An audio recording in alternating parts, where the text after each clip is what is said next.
India கூட்டணி ஒருங்கிணையத்துக்கு நீங்க தான் அடிக்கடி ஏதாவது பாயிண்ட் எடுத்து கொடுக்குறீங்க அப்படின்றாரு ஆச்சாரி. அப்படி ஒன்று நடந்துகிட்டே இருக்குதோ? இந்தியா கூட்டணி நல்லா வலுவா பலமா இருக்கணும்னு பாஜகவே விரும்புதோ? கார்த்திகை செல்வன், அதாவது இப்படி இந்தி கூட்டணி இருக்குது அப்படின்றது தேர்தல் சமயத்துல மட்டும்தான் தெரியுதே ஒழிய மற்ற சமயத்துல இந்தி கூட்டணின்னு ஒண்ணு இருக்குதான்றதே யாருக்கும் தெரியறது இல்லை. அது எங்களுக்கு எதுக்கு அவங்க இருக்கிறாங்க இல்லை அப்படின்றத பொறுத்தவரை எங்களுக்கு அதை பத்தி கவலை இல்லை. எங்களை பொறுத்தவரை மக்களுக்கு நல்லாட்சி கொடுக்கணும், அதன் மூலமாக நாங்கள் மீண்டும் மீண்டும் ஆட்சிக்கு வர வேண்டும். இதுதான் எங்களுடைய அஜெண்டா. தேர்தல் ஆணையர்களுக்கு அளிக்கப்படக்கூடிய அந்த ஒரு கூடுதல் பலத்தை குறிப்பிட்டார்ல 2023 செய்யப்படக்கூடிய அந்த மாற்றம், நாளைக்கு அவங்க ஓய்வுக்கு பிறகு அவங்க மேல எந்த நடவடிக்கை எடுக்க முடியாதுங்கிறது என்ன அடிப்படையில் அது கொண்டு வரப்படுது? ஏன்னா ஒரு அக்கௌண்டபிலிட்டி உண்டு தானே எல்லாருக்குமே, அது இல்லைன்னு எப்படி கொண்டு வர்றோம்? ஓகே கார்த்திகை செல்வன், என்னுடைய இரட்டை சகோதரர் ஆலு ஷானவாஸ் ஒரு சில என்னோட ஃபேமிலியை அப்படிதான் சொல்லுவாங்க. எங்க 2 பேரும் டிவியில பார்க்கும்போது 2 பேருமே ட்வின் பிரதர்ஸ் அப்படின்னு சொல்லுவாங்க. அதுதான் நான் திரும்பி சொல்றேன். அவர் எலெக்ஷன் கமிஷனை பத்தி ஒரு சில பாயிண்ட்ஸ் சொன்னாரு. அப்படி பாத்தீங்கன்னா அவர் சொன்னார் அஃபிடேவிட் கொடுக்கணும் அப்படின்றாங்களே, அஃபிடேவிட் கொடுக்கணும்னு எந்த இடத்துல எந்த சட்டத்தில இடம் இருக்குது அப்படின்னு rule 20(3)B registration of electors rule 1960 அதுல தெல்ல தெளிவாக இருக்கிறது. இது நீங்க அப்ஜெக்ஷன் கொடுக்கணும்னா அதுவும் குறிப்பாக எலக்டோரல் ரோல்ஸ் பத்தி நீங்க அப்ஜெக்ஷன் கொடுக்கணும். இன்னொன்னு ஆர்பி ஆக்ட், அதை நான் இங்க பேசல. இதுக்குன்னு தனியாக ஒரு சட்டம் இருக்கிறது. அதன்படி நீங்க அபிடவிட் கொடுத்தே ஆகணும். நீங்க அப்படி அபிடவிட் கொடுக்கவில்லை என்றால் உங்களுடைய இந்த ராகுல் காந்தி சொன்னது எல்லாமே விதண்டாவாதம் தான். அதுக்கு எந்த ஒரு முகாந்திரமும் இல்லை அப்படின்னு தான் எலெக்ஷன் கமிஷன் பார்க்கும். ராகுல் காந்தியே கொடுக்கணுமா? அந்தந்த பகுதியில் இருக்கக்கூடிய ஏஜென்ட்ஸ் கொடுக்கலாம் அல்லது அவங்களுடைய பிரதிநிதிகள் கொடுக்கலாம் தானே? யாரு குற்றச்சாட்டு வைத்தாங்களோ அவங்க கொடுக்கணும். ஏன்னா சரி, அவர் நேரடியாக குற்றச்சாட்டு, அதுவும் எலெக்ஷன் கமிஷனையும் குற்றச்சாட்டு வைத்தார். எலெக்ஷன் கமிஷனோட சேர்ந்து பாஜகவையும் சேர்த்து. இன்னைக்கு நாங்க பாஜக எலெக்ஷன் கமிஷனுக்காக சப்போர்ட் பண்ணி பேச வேண்டிய அவசியமும் இல்லை. ஏன்னா அது ஒரு கான்ஸ்டிடியூஷனல் பாடி, அது மேல ஒரு நம்பிக்கை உள்ளது. அதனாலதான் அந்த எலெக்ஷன்ல எல்லாரும் போய் ஓட்டு. அதுலதான் ஷானவாஸ் என்ன சொல்றாருன்னா, எங்களுக்கு இருக்கிற பதற்றம் பாஜகவுக்கு வரலையே அப்படிங்கிறாரு. இப்படி 65 லட்சம் பேர் இல்லைன்னா எங்களுக்கு பதற்றமாகுது, ஆனா பாஜக அதுல கூலா இருக்கிறாங்க அப்படிங்கிறாரு. கார்த்திகை செல்வன், அதாவது இது ஒரு பொய் குற்றச்சாட்டு அப்படின்றது எங்களுக்கும் தெரியும். அதனால்தான் நாங்க எங்களுடைய பிஎல்ஏஸ் 365 நாளும் வேலை செஞ்சுட்டு இருக்காங்க. அது உங்களுக்கு தெரிஞ்சிருக்கும் அப்படின்னு நினைக்கிறேன். என்னைக்கு 2014 திரு அமித்ஷா அவர்கள் எங்களுடைய கட்சியுடைய தேசிய தலைவராக இருந்தாரோ, அவர் முதல்ல முடுக்கி விட்டது எங்களுடைய எலெக்ஷன் டிபார்ட்மெண்ட்டை தான் அவர் முடுக்கி விட்டார். அதன் காரணமாகத்தான் இன்னைக்கு நாங்க ஒரு வைப்ரண்ட் போர்ஸஸாக நாங்க வந்திருக்கிறோம். அதனால எங்களுடைய பிஎல்ஏஸ் கண்ணில் விளக்கண்ணி ஊத்திக்கிட்டு தேடி பார்த்துட்டு அதுக்கு பிறகு 1000 இது வந்திருக்கு, கம்ப்ளைண்ட்ஸ் வந்திருக்குது. சோ அதனால இப்போ எங்களுக்கு உண்மையிலே கவலை இல்லாம இருந்தா நாங்க இது அப்ஜெக்ஷன் ரைஸ் பண்ணிருக்க தேவையில்லை. எங்களுக்கு ஒரு ஓட் கூட இம்பார்ட்டன்ட். உங்களுக்கு தெரியும்னு நினைக்கிறேன், 2008 ஜெய்ப்பூர்ல, அதாவது ராஜஸ்தானுடைய சட்டமன்ற தேர்தல்ல ஒரு ஓட்டு வித்தியாசத்துல சிபி ஜோஷி அப்படின்றவர் தன்னுடைய வெற்றி வாய்ப்பை இழந்தார். ஒரே ஒரு ஓட்டு திரும்பி ரிப்பீட் பண்ணதுக்கு பிறகு கூட அந்த ஒரு ஓட்டுல தான் அவர் தோத்தார். அவர் காங்கிரஸ் பார்ட்டி அவரை தான் முதலமைச்சராக போக்கஸ் பண்ணிருந்துச்சு. கடைசியில எதிர்கட்சிகள் இவ்வளவு கவலைப்படுறாங்க, 65 லட்சம் ஓட்டாச்சே அப்படிங்கிறாங்க.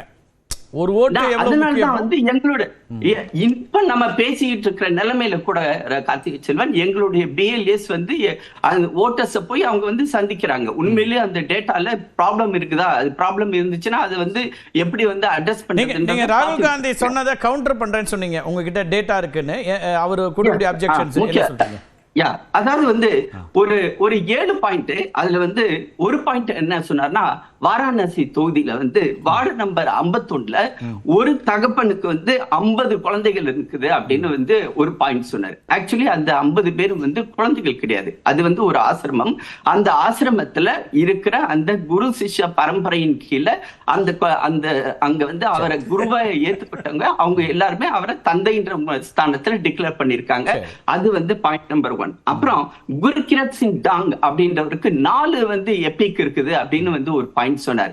அந்த குர்கிரத் சிங் டாங்கே டிவில நேரலையிலே சொன்னாரு, இது மாதிரி வந்து நான் வந்து ஒவ்வொரு தடையும் இதுல வந்து எலக்ட்ரானிக் ஃபார்ம்ல நான் ஆன்லைன்ல பண்ணும்போது தவறுகள் நடந்தது. அதன் காரணமா நான் அதை வந்து டெலீட் பண்றதுக்கும் நான் வந்து ஃபார்ம் அப்லோட் பண்ணிருக்கேன். அதுல வந்து வேணும்னே நான் பண்ணல, எனக்காகவும் யாரும் பண்ணல அப்படின்றதையும் அவர் வந்து எடுத்து சொல்லியிருக்காரு. ஆதித்ய ஸ்ரீவாஸ்தவ் கர்நாடகா, மகாராஷ்டிரா, உத்தரப்பிரதேசத்துல 3 எபிக் இருக்குது அப்படின்னு அவரு ஒரு குற்றச்சாட்டு. அது வந்து என்ன, அவரே வந்து என்ன சொல்லியிருக்காருன்னா, எனக்கிட்ட வந்து ஒரே ஒரு கார்டு தான் இருக்குது, நான் ஒரே ஒரு இடத்துல தான் ஓட்டு போட்டேன், மீதி 2 இடத்துல நான் மைக்ரேட் ஆனேன், அதனால அந்த பழைய டேட்டாவை அவங்க வந்து வச்சிருக்காங்க, நான் வந்து ஃபார்ம் நம்பர் 7 கொடுத்து அதை டெலீட் பண்ண சொல்லிட்டேன். அதே மாதிரி டெலீட் பண்ண சொல்றாரு. இல்ல, அவரு அப்பயே சொல்லிட்டாரு. அது இவங்க அதாவது 6 மாசமா இவங்களுக்கு ஆட்சி அந்த டேட்டா பாயிண்ட்ஸ் வந்து கொலைட் பண்றதுனால.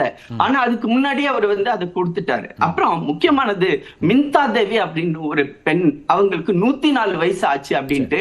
இன்ஃபேக்ட் வந்து பாராளுமன்றத்துல எதிர்கட்சிகளுடைய அனைத்து உறுப்பினர்களும் வந்து ஒரு டி ஷர்ட்டை போட்டுக்கிட்ட மின்தா தேவி 104 அப்படின்னு போட்டுட்டு இருந்தாங்க.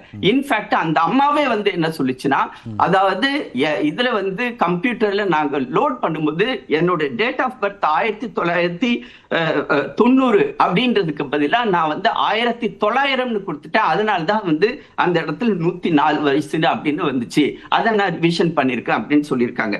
இது மாதிரி வரிசையா வந்து நாங்க வந்து டேட்டாவை வந்து கிராஸ் செக் பண்ணிருக்கோம், எடுத்து சொல்லிட்டு இருக்கோம்.